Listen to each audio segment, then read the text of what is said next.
this session. Thank you, Shaka. আসসালামু আলাইকুম, সবাইকে শুভেচ্ছা জানাচ্ছি মাসুম মাহমুদ। প্রিয় দর্শক, যারা আজকে থাম্বনেল দেখে প্রবেশ করেছেন তাদের অনেক প্রশ্ন তৈরি হয়েছে নিঃসন্দেহে। তারেক রহমানের সামনে বাধাগুলো কি রয়েছে? আজকে যারা তারেক রহমানের সাংবাদিক সম্মেলন দেখেছেন, শুনেছেন হোটেল ইন্টারকন্টিনেন্টাল থেকে, তারা একটা নতুন তারেক রহমানকে দেখলেন। আমি তারেক রহমানের পজিটিভ দিকগুলো আজকে তুলে ধরবো, পাশাপাশি তার সামনে চ্যালেঞ্জগুলো তুলে ধরবো, এবং তিনি নতুন কিছু ডাইমেনশন, নতুন কিছু চমক নিয়ে হাজির হবে সেটাও বলবো। পাশাপাশি তার সামনে সবচেয়ে বড় পাহাড়, মানে বাধার পাহাড় কারা তৈরি করে রেখেছে সেটাও বলবো। প্রথমে আমি সরাসরি চলে আসছি তারেক রহমানের আজকে সংবাদ সম্মেলনে। আজকে তারেক রহমান অধিকাংশ প্রশ্নের উত্তরগুলো দিয়েছেন আন্তর্জাতিক জার্নালিস্টদের, সাংবাদিকদের। ভারত, পাকিস্তান, চায়না, সেখানকার সাংবাদিকরা বিভিন্ন প্রশ্ন করেছেন। ভারত শেখ হাসিনার বিষয়ে প্রশ্ন করেছেন যে তার সরকারের আমলে হাসিনার বিচার প্রক্রিয়াটা ইন্টারন্যাশনাল কোর্ট অফ জাস্টিস বা ইন্টারন্যাশনাল ক্রিমিনাল কোর্ট, যেটাকে বলে আমরা আইসিটি, সেটা বিষয়ে প্রশ্ন করেছেন। বিশ্বকাপ খেলা, ক্রিকেট, এটা নিয়ে প্রশ্ন করেছেন। পাকিস্তানও প্রশ্ন করেছে এবং চীনও প্রশ্ন করেছে। আজকের বক্তব্যে আমি যে তারেক রহমানকে দেখলাম, অসাধারণ এক তারেক রহমান। সারা বাংলাদেশে যে তাণ্ডবলীলা চলছে এটার একটা দুর্দান্ত উত্তর তিনি দিয়েছেন এবং তার সকল নেতাকর্মীকে তিনি সতর্ক করেছেন। ভারতের সাংবাদিকদের প্রশ্নের উত্তরে বলেছেন বাংলাদেশের সাথে ভারতের পররাষ্ট্রনীতি কেমন হবে, এই প্রসঙ্গে তিনি স্পষ্ট বলেছেন বাংলাদেশের জনগণ এবং দেশের স্বার্থে যেটা হওয়া উচিত সেটাই হবে বাংলাদেশের পররাষ্ট্রনীতি। অর্থাৎ বাংলাদেশের পররাষ্ট্রনীতির যে রুলটি তিনি বুঝিয়ে দিয়েছেন যে এটি আমরা বাস্তবায়ন করব, যেখানে জনগণের স্বার্থ এবং দেশের স্বার্থ রক্ষা হবে। একটা চমৎকার প্রশ্নের উত্তর এভাবে দিলেন তিনি, ভারতকে বুঝিয়ে দিলেন যে এখন আর দাদাগিরি চলবে না। আগে দেশের জনগণ এবং দেশের মানচিত্রের জন্য, অর্থাৎ সার্বভৌমত্বের রক্ষায় যেটা প্রয়োজন সেটাই বাংলাদেশ আগামীতে করতে যাচ্ছে ভারতের সাথে, এর চেয়ে বেশি কিছু নয়। পাশাপাশি চীনের সাংবাদিক প্রশ্ন করেছিলেন যে বাণিজ্যিকভাবে চীন বাংলাদেশের কেমন পার্টনার হতে পারে বা চীনের সাথে বাংলাদেশের সম্পর্ক কেমন হবে, এবং বেল্ট অ্যান্ড রোড ইনিশিয়েটিভ নিয়ে প্রশ্ন করেছেন চীনের সাংবাদিক। তারেক রহমান বলেছেন চীন আমাদের বাণিজ্যিক বন্ধু, তাদের সাথে যেহেতু একটা উন্নয়নশীল দেশ বাংলাদেশ এবং চীন আমাদের সবচেয়ে বড় বাণিজ্যিক পার্টনার হতে পারে। বাংলাদেশের স্বার্থ যেখানে আছে চীনের সাথে, এবং চীন তাদের স্বার্থ বাংলাদেশ থেকে যেটা নেবে বাংলাদেশের স্বার্থকে রক্ষা করে, সেখানে বাংলাদেশ চীনের সাথে তাদের সম্পর্ক বজায় রাখতে চায় এবং বাংলাদেশের বাণিজ্যকে আরো উন্নত করতে চীনকে তারা পাশে চায়। এই প্রশ্নটা আমার কাছে দুর্দান্ত লেগেছে। সবচেয়ে মজার বিষয় হলো তিনি প্রতিটি বিষয় উত্তর দিচ্ছিলেন খুব সংক্ষিপ্ত শব্দে, খুব ডিটেল বা স্তুতি পছন্দ করছিলেন না। কেউ তাকে প্রশংসার বাণী শোনালে তিনি তাকে থামিয়ে দিয়ে অল্প বাক্যে উত্তর দিচ্ছিলেন এবং বক্তব্য দিয়েছেন খুব অল্প, দীর্ঘ বক্তব্য দিয়ে মানুষকে বিরক্ত করেননি। এই জিনিসগুলো বাংলাদেশের রাজনীতিতে নতুন এসেছে। আমি আপনাদের বারবার একটা জিনিস বলেছি, বিএনপির ব্যাপারে আমি কোথাও কোথাও হতাশ হলেও তারেক রহমানের ব্যাপারে আমি হতাশ না।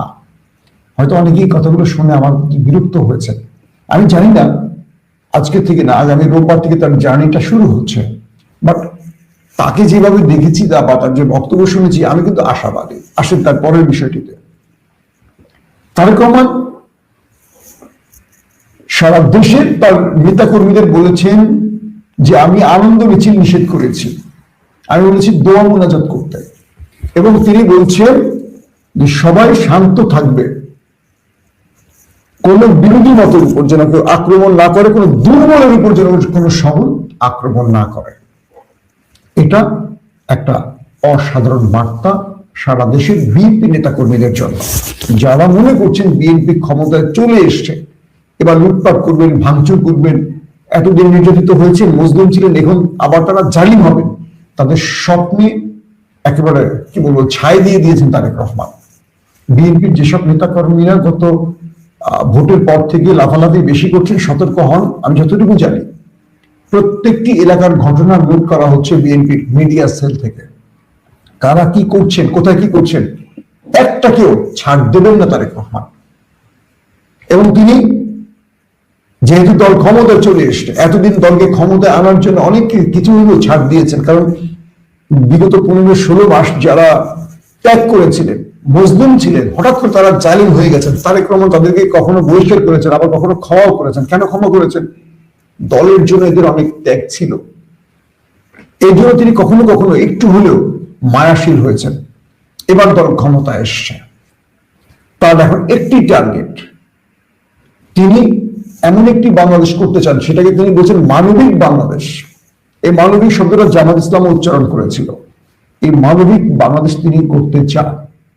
সাংবাদিকরা তাকে প্রশ্ন করেছিলেন বাংলাদেশের তার প্রথম চ্যালেঞ্জ কি, তিনি বলছেন ভঙ্গুর অর্থনীতিকে একটা স্ট্রং অর্থনীতিতে, মানে বাংলাদেশের অর্থনীতিকে তিনি দাঁড় করাতে চান, রুল অফ ল, আইনের শাসন ফিরিয়ে আনতে চান। এই দুটো বিষয় তারেক রহমানের খুব ইম্পর্টেন্ট চ্যালেঞ্জ হিসেবে তিনি বলছেন। খেয়াল করেন, বাংলাদেশের অর্থনীতি থেকে 12টা বাজিয়ে চলে গেছে কে? শেখ হাসিনা। এই মুহূর্তে তারেক রহমানের সামনে চ্যালেঞ্জ বাংলাদেশের অর্থনীতিকে ফিরিয়ে আনা, আবার ভঙ্গুর দশা থেকে দাঁড় করানো। 2 নম্বর, বাংলাদেশের আইন শৃঙ্খলার মারাত্মক অবনতি হয়েছে গত 15.5 বছর এবং কন্টিনিউ পরবর্তী এই মানে ইউনূস সরকারের আমলে। বিভিন্ন সময় আমরা দেখেছি বিভিন্ন জায়গা থেকে আন্দোলন এটা সেটা করে আইন শৃঙ্খলা বাহিনীর মধ্যে হতাশা, সকালে একজন এখানে বদলি, বিকেলে একজন এখানে বদলি, পুলিশ ঠিক মতো কাজ করতে পারছিল না। তো সবকিছু মিলে এখন যে বিষয়টি তৈরি হয়েছে, তারেক রহমান চ্যালেঞ্জ হিসেবে মনে করছেন অর্থনীতি এবং আইনের শাসন প্রতিষ্ঠা।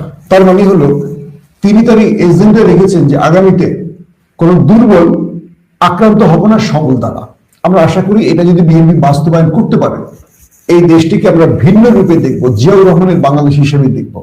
আসেন তারপরের বিষয়টিতে। তারেক রহমান তার পুরো বক্তব্যের মধ্যে যে জায়গাগুলোতে খুব শক্ত অবস্থানে ছিলেন, রাষ্ট্র সংস্কার এবং রাষ্ট্রের উন্নয়নে তিনি কর্ম তৈরি করা, যুবকদের কাজ দেওয়ার বিষয়গুলোকে চিন্তা করেছেন। এখন প্রশ্ন হলো, সারা বাংলাদেশে বিএনপি নেতা কর্মীদের মধ্যে যে রকম অ্যাগ্রেসিভ ব্যাপারগুলো আমাদের সামনে এসছে, এটাকে তিনি কোন ফর্মুলায় নিয়ন্ত্রণ করবেন, এটাকে হয়তো আমরা আগামী দিনগুলোতে দেখতে পারবো। পাশাপাশি সবচেয়ে ইন্টারেস্টিং ব্যাপার কি জানেন, আজকে তারেক রহমানের একটি ঘোষণা পেয়েছি আমরা একটি বিশেষ পক্ষ থেকে, আগামী রোববার তারেক রহমান 2 জন ব্যক্তির বাসায় দেখা করতে যেতে পারেন। একজন জামাতের সম্মানিত আমির ডক্টর শফিকুর রহমানের বাসায়, আরেকজন হলেন জুলাই অভ্যুত্থানের প্রধান সমন্বয়ক আমাদের নাহিদ ইসলামের বাসায়। তারেক রহমান তার খেলা শুরু করে দিয়েছেন, বুঝতে পারছেন? এই তারেক রহমানকে আমরা দেখতে চেয়েছিলাম। এতদিন সমালোচনা করেছি যে কাজের, আমার জায়গাটা কিন্তু সমালোচনা করার। আমি কখনো যাকে ভালোবাসি তাকে ব্লাঙ্ক চেক দিয়ে ছেড়ে দিতে পছন্দ করি না। খারাপটা সমালোচনা যে কেউ তার করব। তারেক রহমান ডক্টর শফিকের বাসায় যাচ্ছেন, হয়তো জামাত জিতে এই কাজটি করতেন, প্রথমে তারেক রহমানের বাসায় আসতেন। তারেক রহমান সেই সিদ্ধান্তটি নিয়েছেন, তিনি ডক্টর শফিক জামাতের আমিরের বাসায় যাবেন, তার সাথে দেখা করবেন এবং নাহিদ ইসলামের বাসায় যাবেন। এই যে বিরোধী মতকে নিয়ে একটি রাষ্ট্র গঠনের দিকে এগিয়ে যাওয়ার যাত্রাটা দুর্দান্তভাবে শুরু করছেন জনাব তারেক রহমান। সেলুট আপনাকে। আসেন তারেক রহমানের সামনে একটু বাধাগুলো আমি উল্লেখ করি, যেহেতু ভিডিওটা লম্বা করবো না, আমি এই পর্যায়ে সেকেন্ড পার্টটা নিয়ে আসি। তারেক রহমানের সামনে বাধাগুলো কি কি? বিএনপির একটা গ্রুপ অপেক্ষায় আছে, দল ক্ষমতায় আসবে, পূর্বের মতো টেন্ডারবাজি চাঁদাবাজি আমরা করব। তাদের চেহারার মনে হচ্ছে এখনই থ্রেড আসছে বিভিন্ন জায়গা থেকে, তারা এটা করবে ওইটা করবে, দল ক্ষমতা আসে ওই করবো সেই করবো, বিভিন্ন জায়গায় থ্রেড দিচ্ছে। এই মেসেজগুলো আমাদের কাছে আসছে। তাদের জন্য মেসেজ হলো তারেক রহমান সেই তারেক রহমান নন যখন তিনি রাষ্ট্রের কোনো ক্ষমতায় ছিলেন। আজকে তিনি রাষ্ট্রের ক্ষমতায় প্রধান, চিফ এক্সিকিউটিভ, রাষ্ট্র তার হাতে। আপনারা এই সুযোগটি পাচ্ছেন না, আপনাদের জন্য দুঃসংবাদ। কাউকে তিনি ছাড় দিবে না, দল আর বিরোধী কাউকে ছাড় দিবে না যে রাষ্ট্রের বিরুদ্ধে আসবে। তারেক রহমানের জন্য এটি একটি চ্যালেঞ্জ। তার সারা দেশের নেতা কর্মীরা, ক্ষুধার্ত যে কর্মীরা আছে যারা 15-16 মাস উল্টাপাল্টা করেছে, তাদেরকে নিয়ন্ত্রণ করা সবচেয়ে বেশি কঠিন হবে। 2, দলীয় অন্তর্কন্দল। বিএনপির রাজপথে কতটুকু সফল এটা তারেক রহমান আমার চেয়ে ভালো জানে। মজার বিষয় হলো খালেদা জিয়া স্টেটমেন্ট দিয়েছিলেন যখন সবাই মিছিল করছিল, স্লোগান দিচ্ছিল খালেদা জিয়া ভয় নেই, রাজপথ ছাড়ি নাই, তখন তিনি খুব সুন্দর করে একটা কথা বলেছিলেন। এটা মিথ্যা কথা। আমি আপনাদেরকে একটু বক্তব্যটা শোনাবো।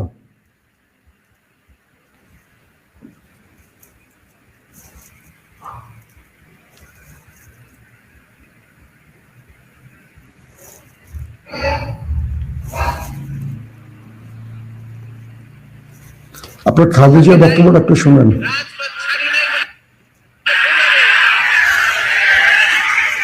রাজপথ ছাড়ি নাই বলে ভুল হবে। এই স্লোগানগুলো দয়া করে আর দেবে না। ভালো স্লোগান শেখো, ভালো স্লোগান দাও, তাহলে কাজে দেবে। বুঝছো? ইলেকশন কমিশনের খালেদা জিয়া বলেছিলেন খালেদা জিয়া ভয় নিয়ে রাজপথ ছাড়ি না, এটার বক্তব্যে তিনি স্পষ্ট বলেছেন এই স্লোগানগুলো তিনি বিশ্বাস করেন। কারণ কি, রাজপথে খালেদা জিয়াকে বারবার একা করে চলে গেছে দলের বহু নেতা করবে। ভোট ফর ডেমোক্রেসি মনে আছে আপনাদের? কেউ আসেনি মাঠে। বালু ট্রাক সরাবার জন্য একজন বিএনপি নেতা কর্মীকে দেখা যায়নি। সেদিন আমরা সাংবাদিকরা মাঠে ছিলাম। আমরা দেয়াল টপকে খালেদা জিয়ার বাড়িতে ঢুকেছিলাম, পুলিশের সাথে হাতাহাতি করেছিলাম। যারা সেদিন লাইভ দেখেছেন তারা হয়তো দেখেছেন। পুলিশ চেয়েছিল খালেদা জিয়া থেকে সাংবাদিকদেরকে বিচ্ছিন্ন করতে, পুরো বাড়ি ঘিরে ফেলেছিল। আমরা ট্রাক থেকে, বালুর ট্রাকের উপরে উঠেছিলাম, সেখান থেকে দেয়াল টপকে ভিতরে ঢুকে গিয়েছিলাম। ঢুকে আমরা লাইভ সম্প্রচার করেছিলাম খালেদা জিয়ার বক্তব্য। সেদিন আপনার গোপালী পুলিশের সংলাপটা শুনেছিলেন। তো বিষয়টা হলো, খালেদা জিয়া তার লাইফের শেষ সময়গুলো দেখেছিলেন তার দলের নেতারা কতটুকু সফল হয়েছে, কতটুকু পেরেছে। কিন্তু এই নেতা কর্মীগুলি, তারা যারা জীবন দিতে ভয় পেয়েছিল রাজপথে, তারা কিন্তু গত 15 মাসে প্রায় 200 থেকে 250 মানুষের প্রাণ নিয়ে চলে গেছে।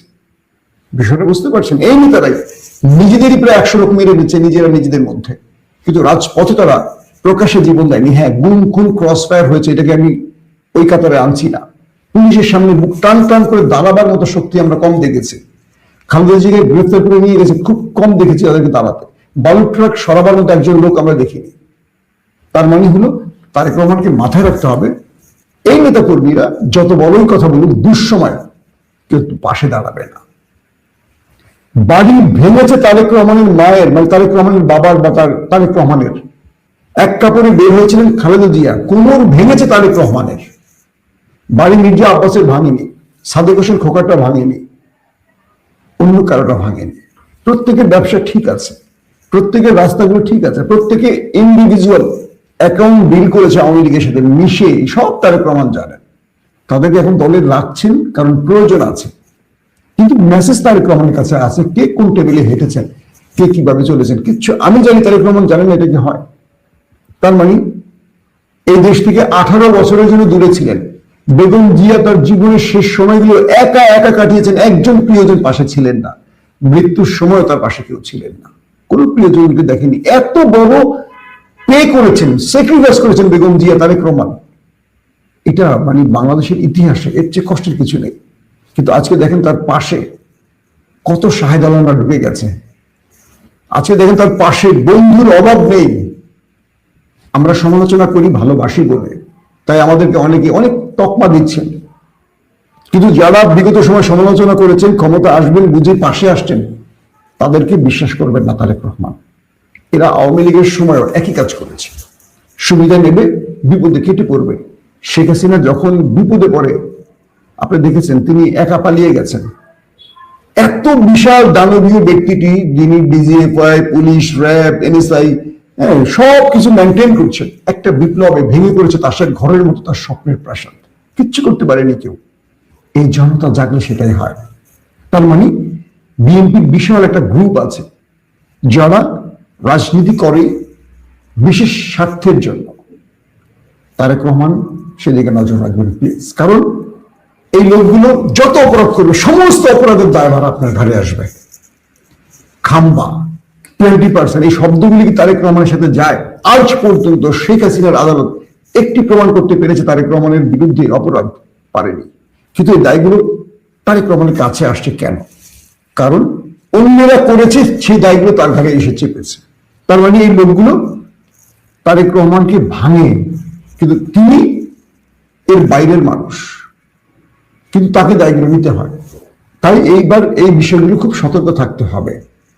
3, বেগম জিয়া এবং জিয়াউর রহমান দুজন যে রাজনীতিটা করেছিলেন, আজকের যে জামাত ইসলামকে আমরা দেখি, এই জামাত ইসলামকে বাঁচিয়ে রেখেছে কিন্তু জিয়াউর রহমান। কেউ মানুক আর না মানুক, জামাত যদি অকৃতজ্ঞ না হয় এটা মনে রাখবে। বেগম জিয়া শেষ দিন পর্যন্ত জামাতের হাত ছাড়েননি। জামাতও বেগম জিয়ার সাথে ছিলেন, তাদের 6 জন শীর্ষ নেতার ফাঁসি হওয়ার পরও বেগম জিয়ার হাত ছাড়েননি। বিগত 15.5 বছর এই দেশে মুসলিম ছিল বিএনপি এবং জামাত। আগামী দিন যেন জামাত মুসলিম না হয়, এইটা অনুরোধ থাকবে। কারণ কি?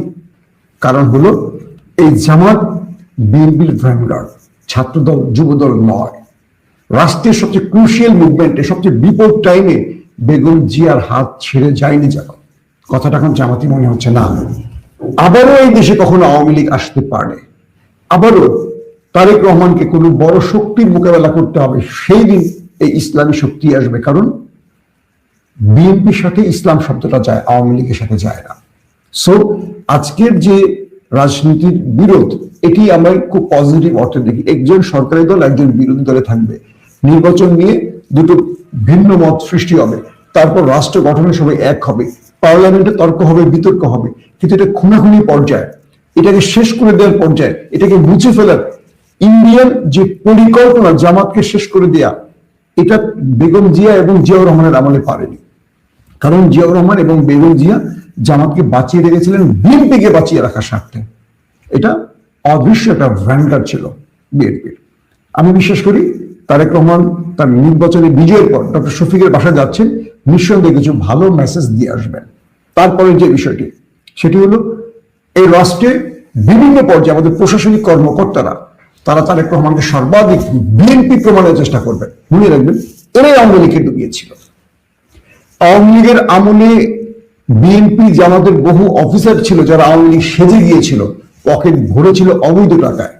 যখন হাসিনা পালিয়ে গেল চুপ করে দিল্লিতে, এরা আবার চলে এসে 5 তারিখের পরে কি বললো, আমি বিএনপি করতাম রাজশাহী বিশ্ববিদ্যালয়ে এইছিলাম, আমি বিএনপি করতাম ঢাকা ভার্সিটিতে এসেছিলাম, আমি শিবির করতাম এইছিলাম। কিন্তু এরাও 2 হাতে কামিয়েছে। আবার কেউ কেউ আছে, বহু অফিসার আছে যারা ওএসডি হয়ে 2 পর যোগ করেছিল। এই ওএসডি অফিসার গুলোকে আপনি মূল্যায়ন করবেন, যারা দীর্ঘ 15 বছরে কোনো পদ তাদের উন্নতি হয়নি, তাদের কোনো কি বলবো মানে চাকরির পর তাদের যে প্রমোশন কিচ্ছু হয়নি, এই লোকগুলোকে মূল্যায়ন করবেন। যারা আওয়ামী লীগের সাথে মিশেছিল, এরা অলওয়েজ সুবিধাবাদী। প্রশাসনের একটা বিশাল গ্রুপ আছে যারা বিএনপিকে সাপোর্ট দিবে করে অবৈধভাবে সুবিধা নেবে। এরা মনে করছে আমি বিএনপি করতাম, বিএনপি ক্ষমতা আসছে, এবার অবৈধ পথে আমি কামাই করবো। জনাব তারেক রহমান, এই প্রত্যেকটি ব্যক্তি দিন শেষে তাদের সমস্ত অপরাধের দায় বিএনপি এবং আপনাকে নিতে হবে, জিয়া পরিবারকে নিতে হবে। এটাই সিস্টেম। হাসিনাকে যেমন সব দায় নিতে হচ্ছে, হাসিনা তো চুরি করেছে, তার পরিবার চুরি করেছে।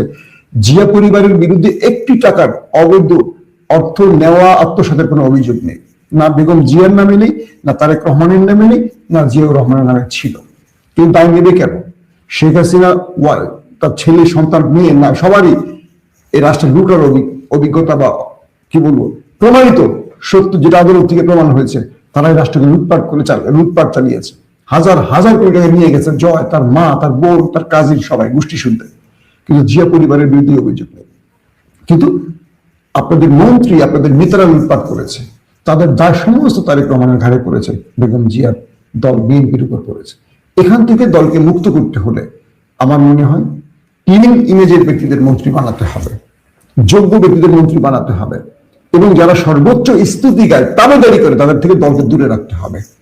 এই তাবেদার প্রশাসনিক কর্মকর্তারা সুযোগের অপেক্ষায় থাকে। এখন বিএনপি আসছে, সুবিধা নেবে।